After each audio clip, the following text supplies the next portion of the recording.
Y en esta mañana quisiera invitarlos a leer Hechos de los Apóstoles, capítulo 1.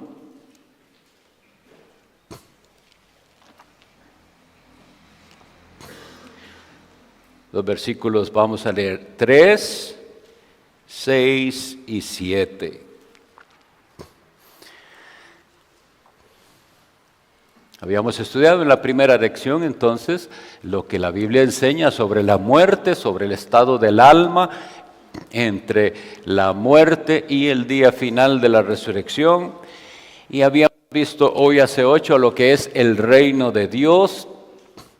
Y una cosa también que quería aclararles es, no estamos haciendo una gran profundización, porque a veces lo que necesitamos es tener los conceptos bien claros para impulsarnos a estudiar más de cada cosa. Entonces, por ejemplo, hoy hace 8 que estábamos viendo del reino de Dios, de cada uno de los puntos pudieran haberse hablado muchísimas más cosas, pero lo que sabemos es que Dios ya reina y que siempre ha reinado, y sin embargo que con Jesucristo se acercó el reino de Dios, porque así lo dijo él y Juan el Bautista, y eso es lo que predicaron, el arrepentimiento y la fe. ¿Por qué? Porque el reino de Dios se ha acercado. Después Cristo dijo claramente, el reino de Dios está en medio de ustedes. Y finalmente vimos como el reino de Dios en un sentido ya es y en un sentido todavía no. Bien, vamos a leer Hechos 1:3, dice: a quienes también, después de haber padecido, se presentó vivo con muchas pruebas indubitables, apareciéndoles durante 40 días y hablándoles acerca del reino de Dios.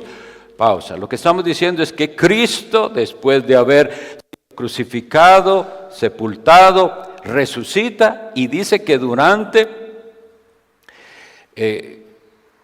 40 días estuvo hablando a sus discípulos ¿de qué? Del reino de Dios. Pero vean qué interesante, los versículos 6 y 7.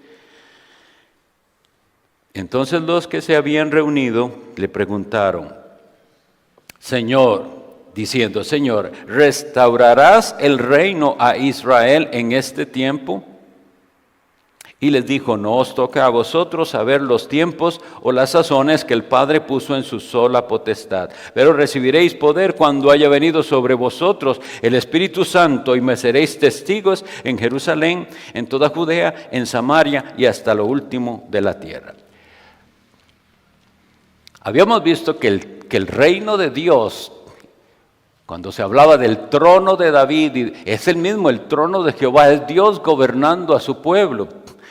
Y él les había hablado por varios días, pero parece que ellos no tenían tampoco claro el asunto del reino de Dios y deseaban o seguían pensando en ese reino como los judíos lo esperaban, el establecimiento de un reino terrenal en el mundo. Y ellos decían, ¿va a pasar eso ahora? Porque todas las profecías del Antiguo Testamento las vemos cumplidas en Jesucristo. El Rey ha venido, el Mesías ha venido. Entonces, ¿qué más falta si ya el Rey vino? Pero ellos no entendían la extensión del reino de Dios. Ellos entendían que ya ahora vino, se restaura el reino de Israel y ya. Pero ellos no entendían que el reino de Dios, número uno, es espiritual y que se iba a extender a todas las naciones, no solo a Israel. Entonces, para esto, hoy vamos a leer unas porciones bastante amplias de la Sagrada Escritura, porque no tenemos otra manera de hacerlo que poner atención a todo lo que está escrito al respecto. Entonces, les voy a rogar que vayan conmigo y leamos detenidamente lo que se nos relata en el profeta Daniel capítulo 2. Daniel capítulo 2.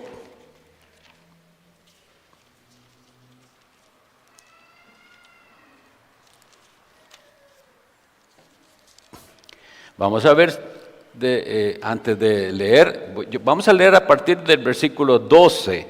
Entonces yo les voy a recordar brevemente lo que había sucedido. Estamos en Babilonia. Judá o Jerusalén, que es la capital del reino del sur de Judá, ha sido conquistada por los babilonios. Han sido llevados cautivos a Babilonia. Y hay jóvenes que han sido escogidos para servir en la corte de Nabucodonosor el rey. De entre ellos están Daniel y los que nosotros conocemos por los nombres babilónicos, Sadrach, Mesach y Abed-nego, pero que son Misael, Ananías y Azarías. Entonces, ellos son entrenados para la corte de Nabucodonosor, en la ley de los caldeos, en toda la enseñanza, y fueron escogidos precisamente porque eran también parte instruida de la corte en el reino de Judá. Nabucodonosor tiene un sueño y él quiere que sus magos y adivinos le digan qué se soñó él y qué significa eso, porque él está muy inquieto. Todos los magos le dicen que eso jamás nadie lo ha pedido, pedirle a otro que le digan qué fue lo que soñó. Que ellos, si ellos le dicen el sueño, entonces ellos podrán interpretar. Bueno, en ese predicamento están y Nabucodonosor manda entonces a matar a todos los adivinos y caldeos por no poder hacer esto. En el versículo 12 entonces dice así: por esto el rey con ira y con gran enojo mandó que matasen a todos los sabios de Babilonia. Y se publicó el edicto de que los sabios fueran llevados a muerte. Y buscaron a Daniel y a sus compañeros para matarlos. Entonces Daniel habló sabia y prudentemente a Arioc, capitán de la guardia del rey, que había salido para matar a los sabios de Babilonia. Habló y dijo a Arioc, capitán del rey: ¿cuál es la causa de que este edicto se publique de parte del rey tan apresuradamente? Entonces Arioc le hizo saber a Daniel lo que había, eso que les dije, que el sueño de Nabucodonosor. Y Daniel entró y pidió al rey que le diese tiempo y que él mostraría la interpretación al rey. Luego se fue Daniel a su casa e hizo saber lo que había a Ananías, Misael y Azarías, sus compañeros, para que pidiesen misericordias de Dios, del Dios del cielo, sobre este misterio, a fin de que Daniel y sus compañeros no perecieran con los otros sabios de Babilonia. Creo que el micrófono está fallando, para que me revisen si algo es. De cuando en cuando oigo que se va un poquito. Versículo 19, y tenemos que estar atentos y hemos de entender lo que aquí pasa. Entonces el secreto fue revelado a Daniel en visión de noche, por lo cual bendijo Daniel al Dios del cielo. Y Daniel habló y dijo: sea bendito el nombre de Dios de siglos en siglos, porque suyos son el poder y la sabiduría. Él muda los tiempos y las edades, quita reyes y pone reyes. Da la sabiduría a los sabios y la ciencia a los entendidos. Él revela lo profundo y lo escondido, conoce lo que está en tinieblas y con él mora la luz. A ti, oh Dios de mis padres, te doy gracias y te alabo, porque me has dado sabiduría y fuerza y ahora me has revelado lo que te pedimos, pues nos has dado a conocer el asunto del rey. Después de esto fue Daniel a Arioc, al cual el rey había puesto para matar a los sabios de Babilonia, y le dijo así: no mates a los sabios de Babilonia, llévame a la presencia del rey y yo le mostraré la interpretación. Entonces Arioc llevó prontamente a Daniel ante el rey y le dijo: he hallado un varón de los deportados de Judá, el cual dará al rey la interpretación. Respondió el rey y dijo a Daniel, al cual llamaban Beltsasar: ¿podrás tú hacerme conocer el sueño que vi y su interpretación? Daniel respondió delante del rey diciendo: el misterio que el rey demanda, ni sabios, ni astrólogos, ni magos, ni adivinos lo pueden revelar al rey. Pero hay un Dios en los cielos, el cual revela los misterios, y él ha hecho saber al rey Nabucodonosor lo que ha de acontecer en los postreros días. He aquí tu sueño y las visiones que has tenido en tu cama. Estando tú, oh rey, en tu cama, te vinieron pensamientos por saber lo que había de ser en lo porvenir. Y el que revela los misterios te mostró lo que ha de ser. Y a mí me ha sido revelado este misterio, no porque en mí haya más sabiduría que en todos los vivientes, sino para que se dé a conocer al Rey la interpretación y para que entiendas los pensamientos de tu corazón. Tú, oh Rey, veías, y he aquí una gran imagen. Esta imagen que era muy grande y cuya gloria era muy sublime, estaba en pie delante de ti, y su aspecto era terrible. La cabeza de esta imagen era de oro fino, su pecho y sus brazos de plata, su vientre y sus muslos de bronce, sus piernas de hierro, sus pies en parte de hierro y en parte de barro cocido. Estabas mirando hasta que una piedra fue cortada, no con mano, e hirió a la imagen en sus pies de hierro y de barro cocido, y los desmenuzó. Entonces fueron desmenuzados también el hierro, el barro cocido, el bronce, la plata y el oro, y fueron como tamo de las eras del verano, y se los llevó el viento sin que de ellos quedara rastro alguno. Mas la piedra que hirió a la imagen fue hecha un gran monte que llenó toda la tierra. Ese es el sueño, también la interpretación de él diremos en presencia del Rey. Tú, oh Rey, eres Rey de reyes, porque el Dios del cielo te ha dado reino, poder, fuerza y majestad. Y donde quiera que habitan hijos de hombres, bestias del campo, aves del cielo, Él los ha entregado en tu mano y te ha dado el dominio sobre todo. Tú eres aquella cabeza de oro. Y después de ti se levantará otro reino inferior al tuyo, y luego un tercer reino de bronce, el cual dominará sobre toda la tierra. Y el cuarto reino será fuerte como hierro, y como el hierro desmenuza y rompe todas las cosas, desmenuzará y quebrantará todo. Y lo que viste de los pies y de los dedos, en parte de barro cocido de alfarero y en parte de hierro, será un reino dividido. Mas habrá en él algo de la fuerza del hierro, así como viste hierro mezclado con barro cocido. Y por ser los dedos de los pies en parte de hierro y en parte de barro cocido, el reino será en parte fuerte y en parte frágil. Así como viste el hierro mezclado con barro, se mezclarán por medio de alianzas humanas, pero no se unirán el uno con el otro como el hierro no se mezcla con el barro. Atentos, hermanos. Y en los días de estos reyes, el Dios del cielo levantará un reino que no será jamás destruido, ni será el reino dejado a otro pueblo. Desmenuzará y consumirá todos los reinos, pero Él permanecerá para siempre. De la manera que viste que del monte fue cortada una piedra, no con mano, la cual desmenuzó el hierro, el bronce, el barro y la plata y el oro, el gran Dios ha mostrado al Rey lo que ha de acontecer en lo porvenir, y el sueño es verdadero y fiel su interpretación.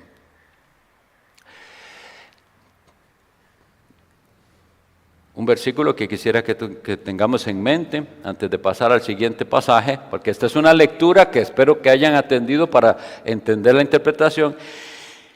Y es que en el versículo 29 dice Daniel a Nabucodonosor: estando tú, oh rey, en tu cama, te vinieron pensamientos por saber lo que había de ser en lo porvenir. Y yo quiero preguntarles, ¿cuál es la razón que estemos nosotros interesados en estudiar profecías sobre el fin del mundo? ¿Es una simple curiosidad como la que tuvo Nabucodonosor?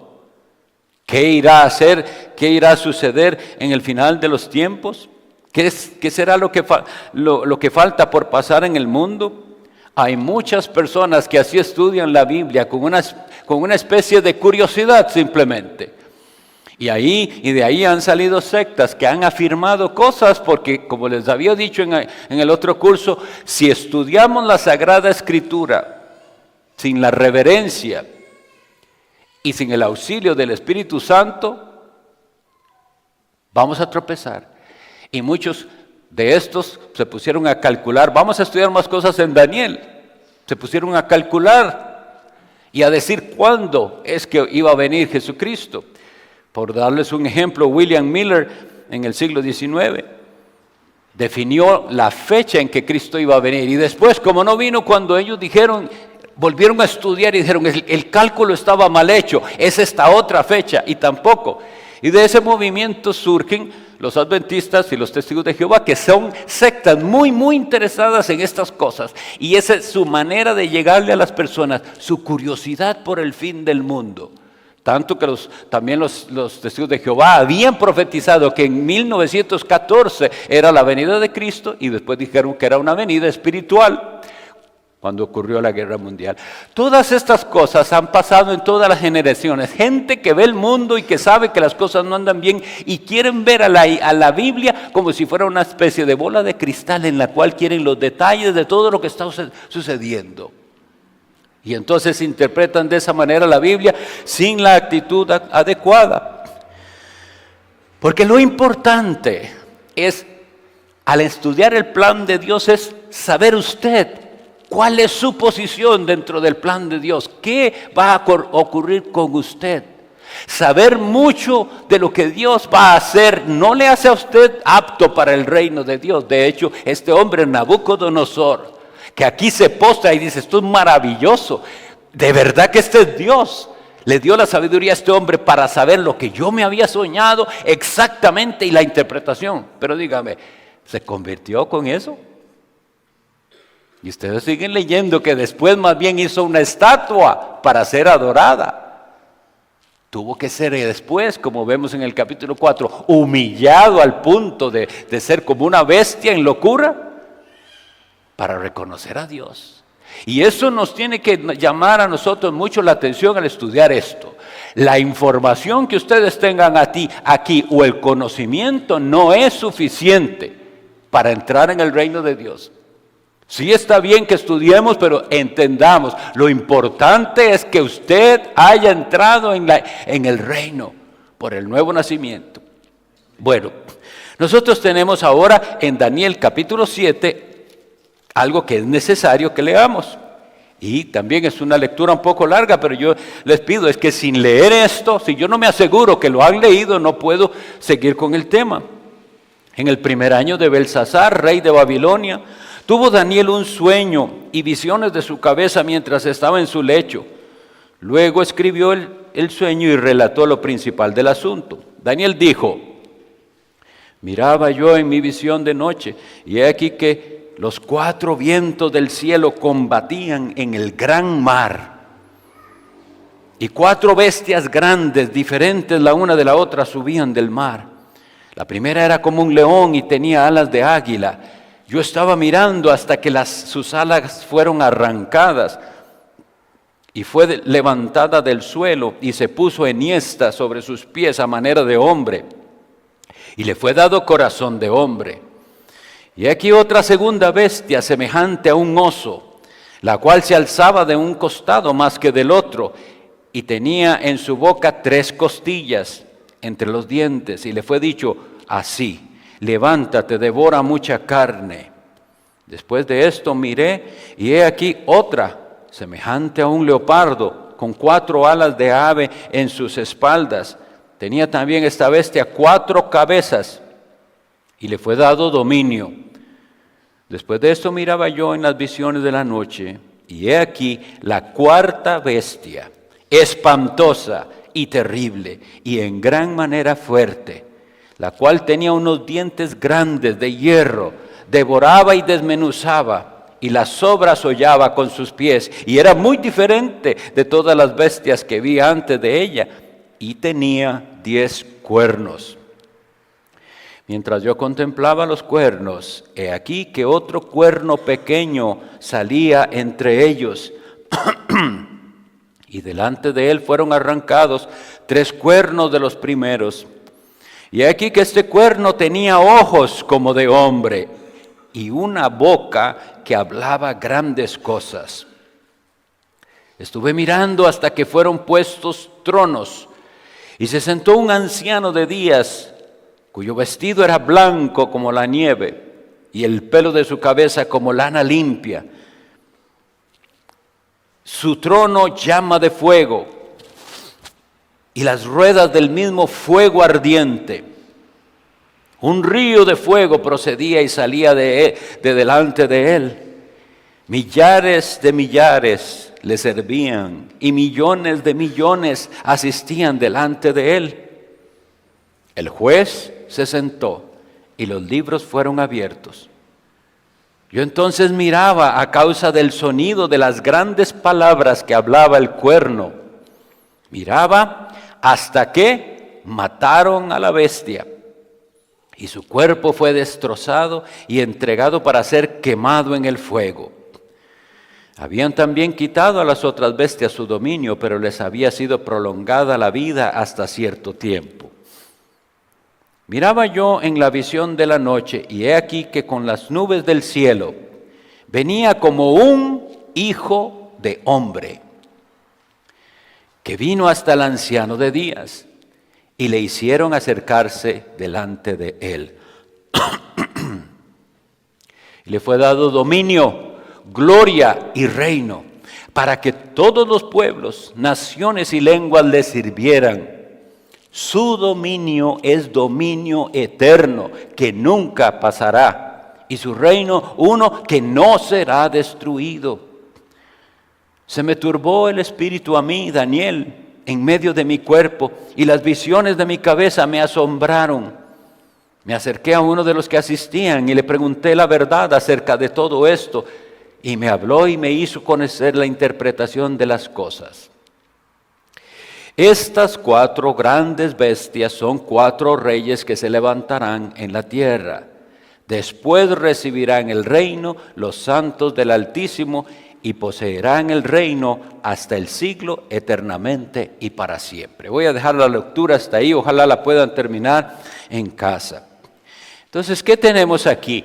Tenemos la descripción de 4 reinos o imperios en la historia del mundo. Estos son, el primero, el imperio babilónico, o sea, Babilonia, aquella cabeza de oro que corresponde a la primera bestia. El segundo es el imperio que se llamó Medo-Persa, es decir, los medos y los persas unidos. Se le llamaba también el reino de Media y de Persia. Y hay muchas cosas dentro de lo que leímos que nos relata fácilmente que era así, porque dice que el oso caminaba con un pie como que una parte era más fuerte que la otra. Igual en la primera vimos los demás, la misma característica. Porque no era igual, sino que siempre fue mayor la influencia de los medos que la de los persas.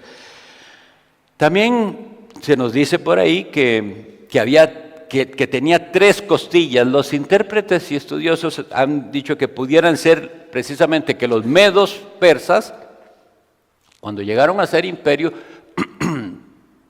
vencieron a 3 reinos, a Babilonia por supuesto, ¿verdad? Como leemos también ahí en la Sagrada Escritura, a Lidia y a Egipto. Entonces, esas son las posibles 3 costillas que fueron vencidas cuando se estableció el imperio medo-persa, de los cuales nosotros tenemos los reyes que ustedes habrán leído, Ciro el persa, Darío de los medos, etc. Eso es a nivel muy general.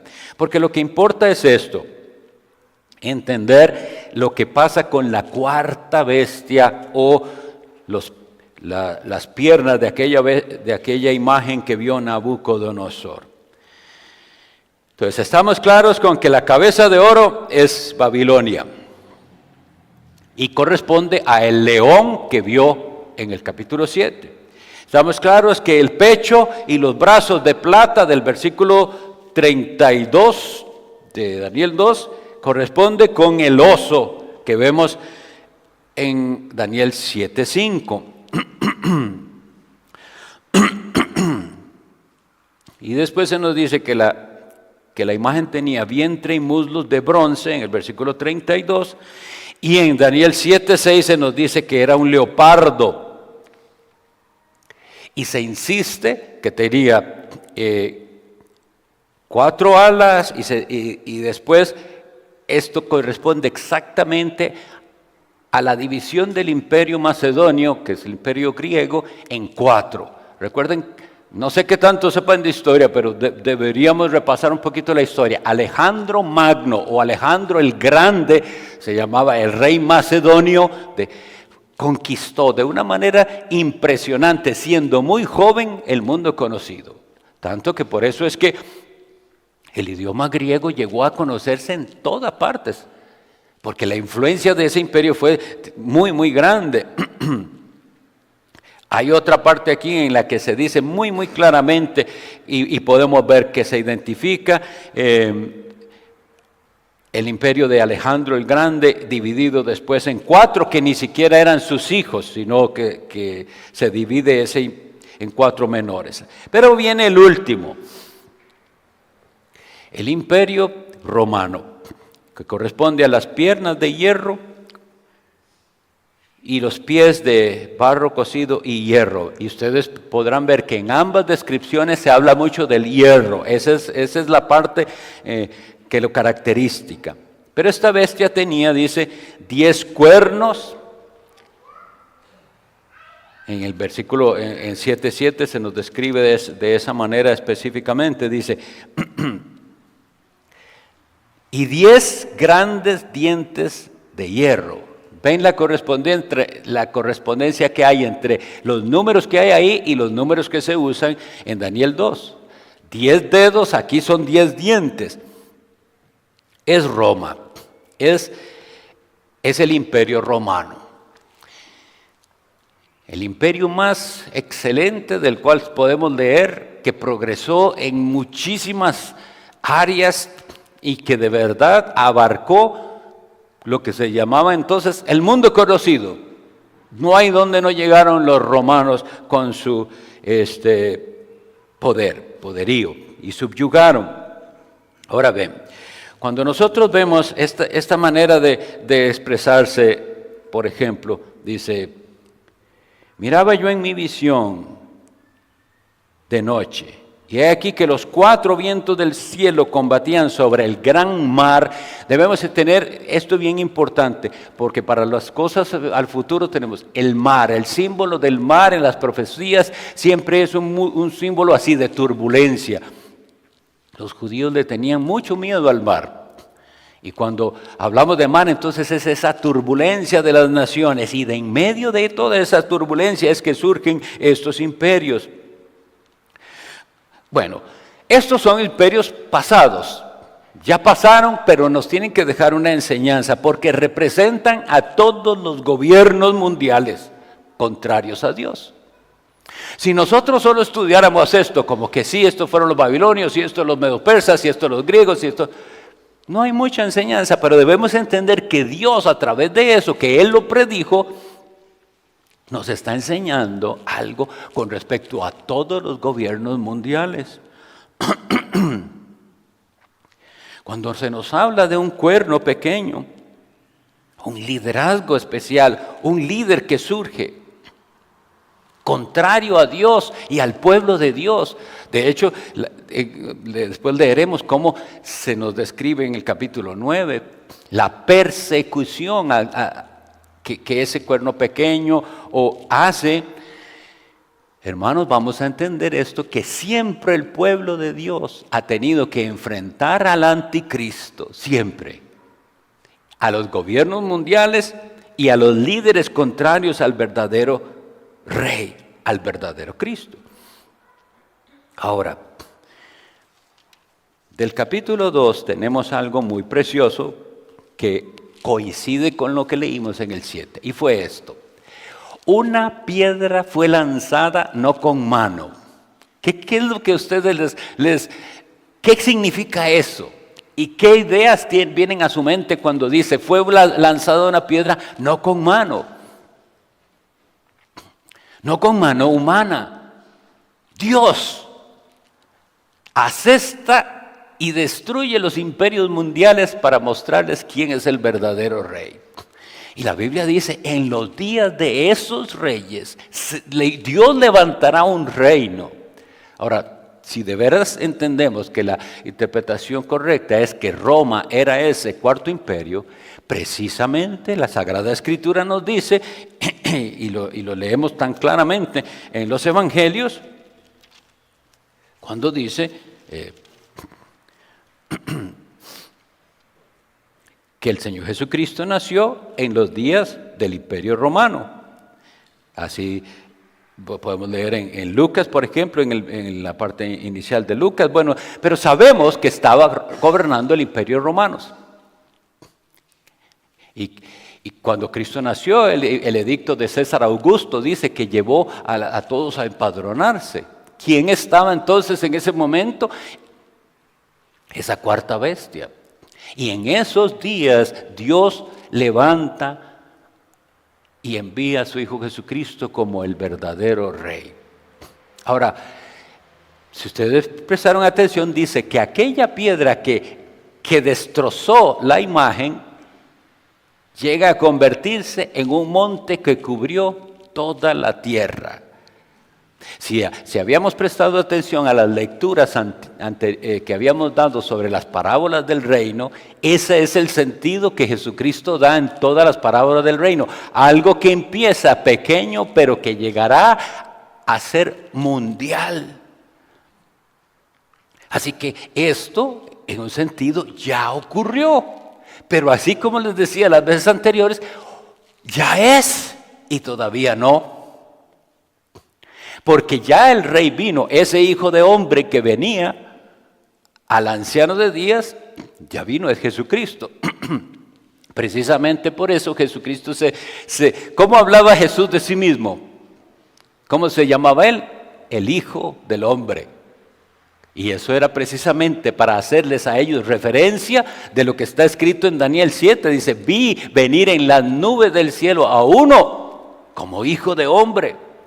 Y a ese, dice Daniel 7, que se le da dominio eterno. Y oiga, dice, y le fue dado dominio, gloria y reino, para que todos los pueblos, naciones y lenguas le sirvieran.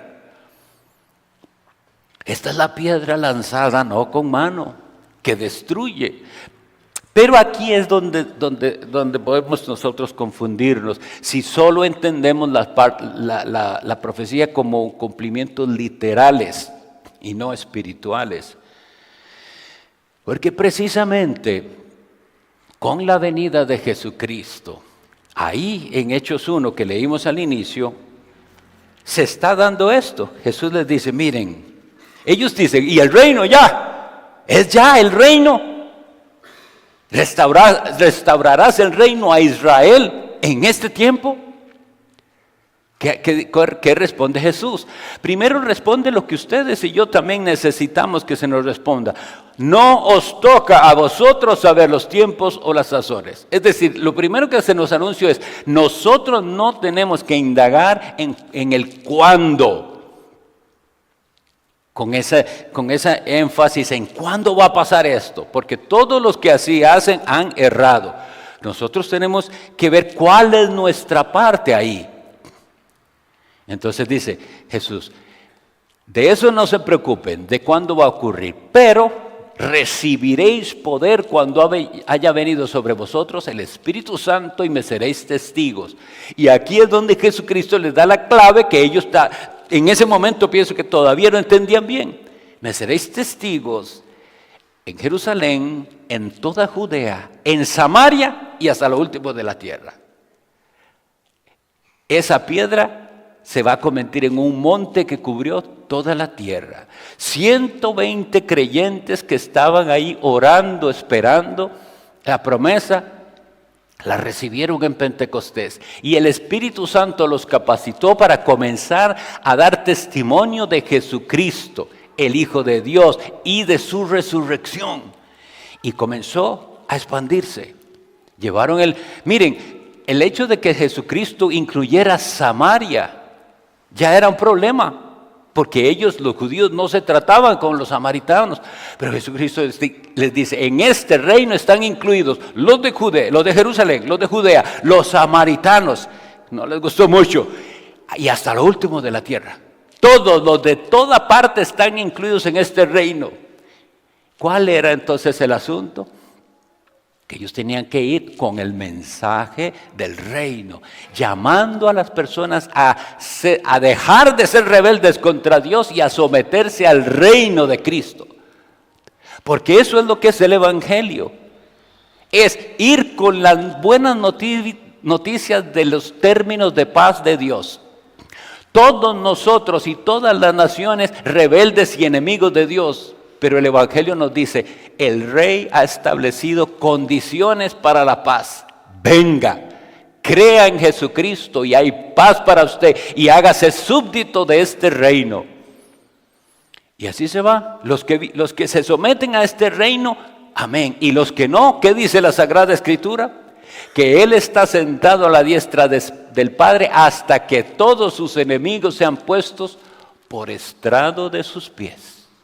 Ustedes y yo tenemos, y todo ser humano, esas dos alternativas. O nos sometemos al Rey para ser súbditos de Él, entrando a ese reino por su gracia, recibiendo su gracia, o un día estaremos dentro de los que van a ser aplastados.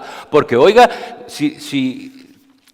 como les decía, esto es amplísimo. Nosotros lo que estamos dando es un panorama de cosas, pero dice... Es un juicio, lo que se describe aquí de la consumación de ese reino es un juicio. Fueron puestos tronos y va a haber un juicio. Entonces ahí es donde vemos igual, Él ya es, pero todavía no. El reino de Cristo, ese de esos 120 que estaban ahí, que comenzó a esparcirse, nosotros leemos en los Hechos de los Apóstoles, que estaban ahí y se convirtieron.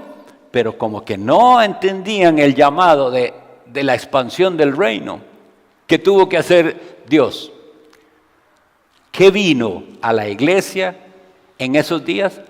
Gran persecución, grande persecución. Saulo de Tarso.